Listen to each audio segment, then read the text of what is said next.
আগামীদের নির্বাচন এই বাংলাদেশের ভাগ্য নির্ভর করবে। এই বাংলাদেশের স্বাধীন অস্তিত্ব ইসলাম, দাড়ি, টুপি, মাদ্রাসা, মসজিদ এসবগুলি টিকে থাকবে না প্রতিবেশী ভারতের দালাল এক দাবিদার দেশে পরিণত হবে, তারই প্রমাণ হবে আগামী নির্বাচন।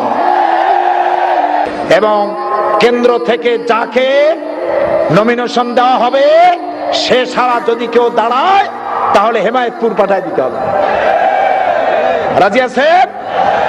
শীর্ষ নেতারা সিদ্ধান্ত নিয়ে যাকে যেখানে দিবেন ওই দলের নাম করে স্বতন্ত্র হোক অথবা আলাদাভাবে যদি কেউ দাঁড়ায় দড়ি দিয়া বান্দা পাঠায় দিবেন হেমায়েতপুরে। কারণ সে দেশের শত্রু, স্বাধীনতার শত্রু, বাংলাদেশের অস্তিত্বের শত্রু। আমি আমার কথা বলি, আমার পিরোজপুরে যদি আমার সংগঠন বলে এবার তোমাকে দাঁড়াবার দরকার নাই, তুমি চিল্লাও, আমি সারা দেশব্যাপী চিল্লাবো। আর আমার এলাকায় যাকে দেওয়া হবে আমি তার খাদেম হয়ে, সেবক হয়ে প্রচার করে বেড়াবো।